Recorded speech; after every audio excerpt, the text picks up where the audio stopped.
Hi, Phil Aston here from Now Spinning Magazine with another album review, and this time I'm going to be looking at UFO, the latest deluxe edition in the series, which is Obsession from 1978.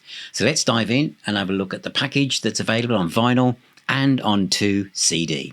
So this is Obsession. This is the new deluxe version of Obsession, the next one in the UFO series. So I'm going to look at the CD as well, but I'll just put that to one side for now. This is the triple vinyl set, which is very well put together, very heavy. So you've got the whole of the original album and then the live at the Angora Ballroom in Cleveland 2024 mix. It opens out into 3 panels. The text and story behind the album is on the left hand side. Then we've got in the middle section, which is the right hand side folded in, is pictures of the band. I'll do the inner sleeves as I do them. So the left hand side inner sleeve is the tape boxes, and so on the middle panel the story continues with a couple of single covers from the time, and then the credits are on the right hand side.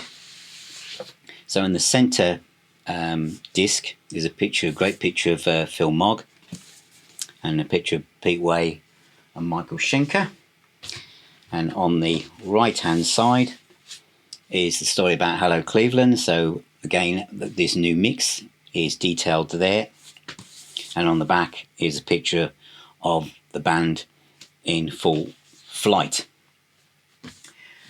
So the CD version, I'll just make a bit of room, is very much like the others. There's a slipcase,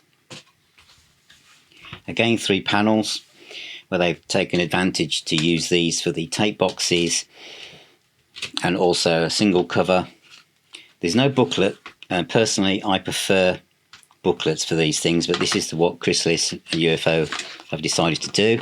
But there are some positives. This is a nice poster that was around at the time, and on the back of this is basically all the text that you can find in the vinyl for you to read. So you just have to be careful of these. It's not very thick paper, so you make sure you don't tear it.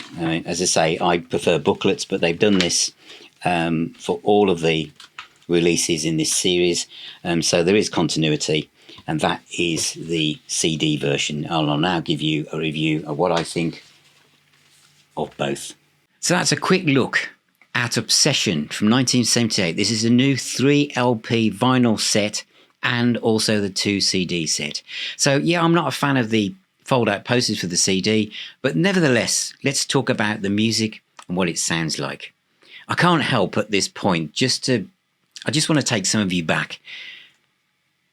This is my single of Only You Can Rock Me and Cherry on red vinyl, which I bought on the day of release with all the albums that were then available on the back. And it came with a free Frisbee offer. I'm showing you that because this is how long I've been a fan. And I've done videos before on UFO. I've done a complete unboxing of like 26 odd albums. And I've also done a focus on my favourite albums where No Heavy Petting was number 1. I think Fawcett number 2. And Phenomenon was number, I think, 3. And then Lights Out was number 4. So where does this sit? I'll be honest with you. It always sat at the bottom. I don't know why, whether it's because I felt after Lights Out they were going more in a commercial kind of way, but I've been revisiting this album a lot. I got the kind of rock candy one that came out, when did that come out? 2008 I think it was. I can say straight away, immediately, that this sounded great, but the new CD version sounds a lot better. Okay, so straight away, it's more rounded, it's got more depth. This one, the original one came with some extra tracks. You don't need to worry about those either because they were all contained within this box set, which was Strangers in the Night Super Deluxe Edition. So what is the key difference here between the two? Obviously, vinyl fans, well, it's a triple vinyl album, so what don't you get? What you don't get on that is the single edit for Only You Can Rock Me, a Cherry alternate version, and you don't get Mother Mary which is the Strangers in the Night studio version, and This Kids, which is the Strangers in the Night studio version. I have to say, on the back of the CD cover, those tracks are in the wrong order. So where it says Mother Mary actually is This Kids at track 14, in case you get confused. Now, when they recorded Strangers in the Night, they actually recorded those two songs separately on the soundstage using the same mics and amps because they didn't have enough tracks. Now, neither of those tracks were in the set list, which is why neither of those tracks feature on any of the live sets. They weren't in there. But what is incredible hearing those two tracks in isolation remixed on this is just how amazing UFO are as a rock band, because it is completely live. Yeah, they put the crowd on afterwards, but it is recorded live, and Schenker is on fire. The guitar playing, on This Kids and Mother Mary, it sounds amazing to me. So straight away, I just felt that my jaw dropped how good those tracks sounded on this album. Overall, Obsession is creeping up my chart because I've realised when you listen to it now, the bite in Schenker's playing on this album. He's melodic. He always is melodic. He's such a melodic player, but there's more bite here in his performance, and his guitar playing on this album is exceptional. Also, Phil Mogg, as I say so many times with UFO, one of the most underrated rock vocalists the UK has ever produced. The world of rock has ever produced. Ain't No Baby, Looking Out for Number One are almost ballads, aren't they?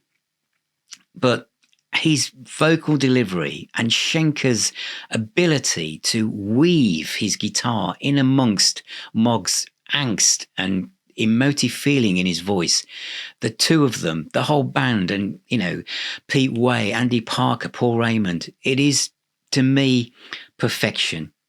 And listening to this album now, and this sounds great. Yes, the vinyl sounds good, but the CD sounds exceptional as well. It's just wonderful, ending off with Born to Lose, but all of the tracks are great. So I have to take some time now to dial you in to what makes up the majority of this triple vinyl album, which is live at the Angora Ballroom in Cleveland on the 16th of October, 1978, the 2024 mix. I always felt that I raved about it, saying it's essential. It is. Everything was remixed. This is being remixed again, but time has been taken simply on this particular recording. I think I might have said in the notes, it's Brian Kehoe at Timeless Recordings gives an essay in the fold-out poster on how he approached this. So I played the version from the Strangers in the Night deluxe set all the way through, and then I put this on. We're not talking loudness wars here. This is a remix. It's not remastered, and it's light and day. It's light and day. And the track, I think, where it really came to me, where I thought, oh my God, is Love to Love. Love to Love, the remix from this. I'm not going to not play the one in the Strangers box set, but this is way above it. Again, the mix, the drums and the bass. Sit down on your sofa, put this on, turn it up, and you are in Cleveland in 1978. Just close your eyes and just listen to this band. What a set list. Hot and Ready, Pack It Up and Go, Cherry, Let It Roll, Love to Love. What a version. Natural Thing, what a riff. Out in the Street, Only You Can Rock Me, On With the Action. And again, they've picked this concert because some of the tracks here don't appear anywhere else. So that's why they've picked it. I'm a Loser. Oh, wow. Doctor, forgot that one. Lights Out, Rock Bottom. Too Hot to Handle and Shoot. If you're a UFO fan, this has got to be on your shopping list. This period, the Schenker era, it is now complete. And I really appreciate this album so much more now. And and I've been playing it over and over again. I know many of you said, "Why don't you mention Obsession?" I never had this on vinyl. I've got all the others and on CD, but I do now, and so can you. So thank you so much for watching. Thank you for being here. Remember, music is the healer and the doctor. Keep spinning those discs. Please support our Spinning Magazine by buying some merch, t-shirts, mugs. Subscribe, like that little bell thingy. Join me on social media. Check out the website at nowspinning.co.uk. Keep spinning those discs, and I'll talk to you all very, very soon.